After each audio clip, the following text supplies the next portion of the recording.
तो जो अभी आप कैथल की बात कर रहे हो कि वहाँ जो घटना हुई है, माननीय बावन मेश्राम साहब की अपनी बात रखने के लिए वहाँ पर कुछ ब्राह्मणों ने जाकर के अभद्रता की है या कुछ बात कहने की हिम्मत जुटाई है, तो मैं ये कहना चाह रहा हूँ उन ब्राह्मणों से, जो ब्राह्मणों ने वहाँ जाकर हिम्मत की है कि ठीक है, तुम जिस बात को दबाना चाह रहे हो, आज की डेट में बावन मेश्राम साहब को आप व्यक्ति मान रहे हो, तो मैं कह रहा हूँ कि बावन मेश्राम साहब व्यक्ति नहीं है।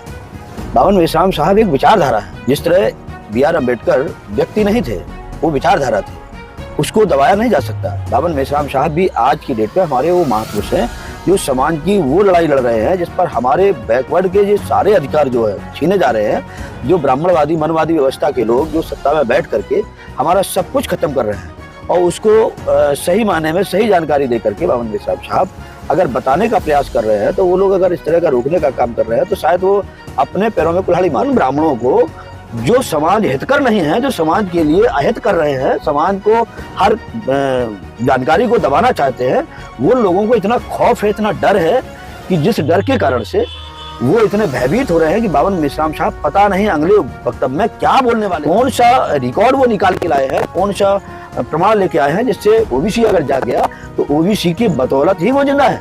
ब्राह्मण लोग अगर जिंदा हैं, वो परजीवी हैं, वो कुछ करके नहीं खा सकते, वो कुछ भी करके नहीं खा सकते, ये फाइनल है, वो परजीवी है।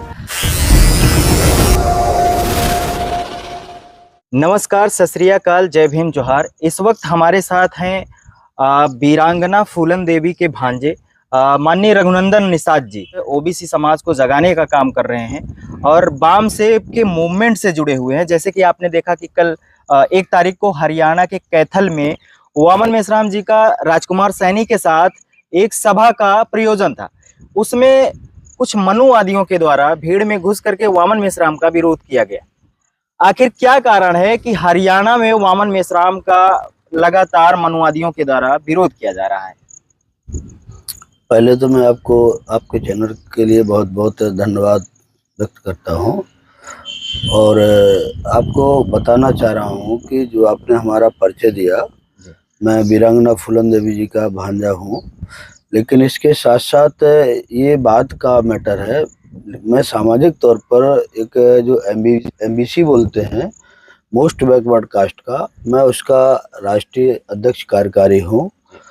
और इस जिम्मेदारी को देखते हुए मुझे लग रहा है कि समाज में हमारे बीच बावन मेश्राम साहब हों या हमारा कोई भी लीडर हो जो समाज के लिए कार्य कर रहा है, ओबीसी के लिए कार्य कर रहा है, पिछड़ा वर्ग के लिए कार्य कर रहा है, मैं सभी लीडरों के लिए अगर कहीं किसी के साथ अन्याय अत्याचार होता है तो मैं उस पर अपनी बात रखने के लिए मैं अग्रसर रहूँगा।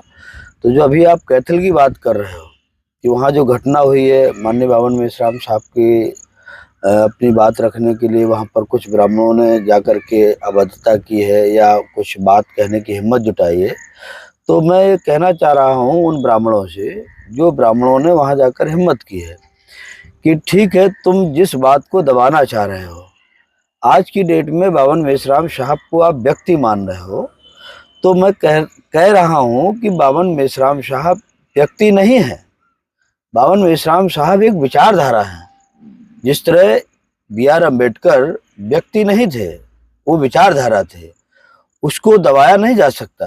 बावन मेश्राम साहब भी आज की डेट पे हमारे वो महापुरुष हैं जो समाज की वो लड़ाई लड़ रहे हैं जिस पर हमारे बैकवर्ड के ये सारे अधिकार जो है छीने जा रहे हैं।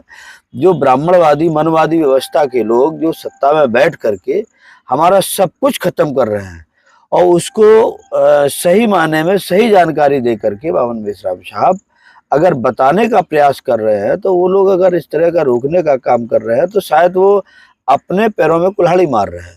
मैं एक आपको उदाहरण देना चाह रहा हूँ कि वो आखिर क्यों रोक रहे हैं। ये सन 2000 ऐसा मान लो 2011 का मामला है। 2011 में एक भारत मुक्त मोर्चा के नाम से एक नया संगठन बना था। बावन मेश्राम साहब का कार्यक्रम वो नई दिल्ली में लगा हुआ था।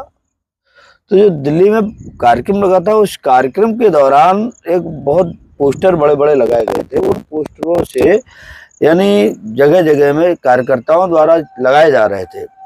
तो मैंने देखा, मैं एक जगह कार्यकर्ताओं से पोस्टर लगवा रहा था, रात का 1:30 बज रहा था। तो कुछ ब्राह्मण लोग उधर से बड़ी तेजी के साथ गाड़ी से निकल रहे थे। तो जैसे ही गाड़ी की लाइट उस पोस्टर में पड़ती है भारत मुक्त मोर्चा, तो उन्होंने कहा रुको रुको रुको रुको रुको, और वो गाड़ी रुकवा लेते हैं जो गाड़ी चला रहे थे। हालांकि वो लोग फोर व्हीलर में नहीं थे, मोटरसाइकिल में थे। तो जब गाड़ी रोक करके उन्होंने देखा तो जो बच्चे लगा रहे थे उन बच्चों से पूछा गया कि ये क्या लगा रहे हो। तो एक्चुअली जो बच्चे लगाने वाले थे उन लोगों ने कहा कि आप पढ़ लीजिएगा जो लगा रहे हैं। तो जब उन्होंने देखा तो उन्होंने कहा बच गए यार, हम तो सोच रहे थे मर गए, बच गए यार, चलो मरने दो, ये तो दिल्ली में कर रहा है बावन मेश्राम, इतना बड़ा कार्यक्रम वहां कर रहा है, मैं सोच रहा था ये यहाँ कर रहा है, चलिए हम लोग तो सुरक्षित है, वो वहां कर रहा है। यानी उन ब्राह्मणों को जो समाज हितकर नहीं है, जो समाज के लिए अहित कर रहे हैं, समाज को हर जानकारी को दबाना चाहते हैं, वो लोगों को इतना खौफ है, इतना डर है कि जिस डर के कारण से वो इतने भयभीत हो रहे हैं कि बावन मेश्राम साहब पता नहीं अगले वक्तव्य में क्या बोलने वाले हैं, कौन सा रिकॉर्ड वो निकाल के लाए हैं, कौन सा प्रमाण लेके आए हैं जिससे ओबीसी अगर जाग गया तो ओबीसी की बदौलत ही वो जिंदा है।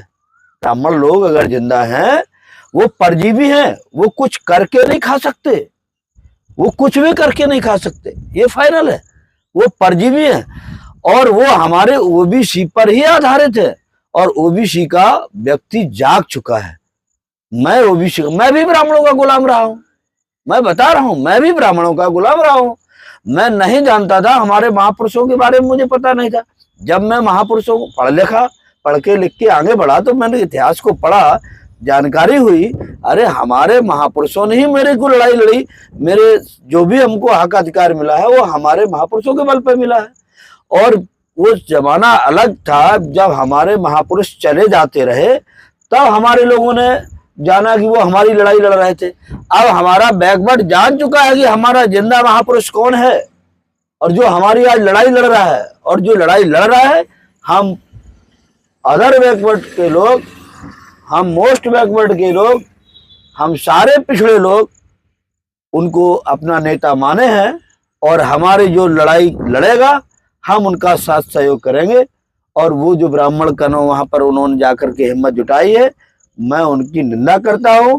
अगर इस तरह से वो कार्य किए हैं तो मैं कहूंगा कि पहले तो कानूनी प्रक्रिया के तहत जो है उनके खिलाफ कार्रवाई होना चाहिए, और जो भी उनको लीड कर रहा हो, जो भी उनको भेजे हो, क्योंकि उनकी हिम्मत नहीं है जाने की, इसके पीछे कोई ना कोई ये कह सकते हैं कि जिनका माइंड गलत चल रहा होगा, जिनको खतरा पैदा हो रहा होगा कि हमारी सरकारें जा सकती हैं, हम सत्ता से निकाले जा सकते हैं, हमारा पर्दाफाश हो सकता है, जिनका डीएनए भारत के उससे नहीं मिल रहा होगा। और शायद ऐसा लग रहा है कि वो भारतीय डीएनए के लोग नहीं है, इसीलिए तो डर रहे हैं ना।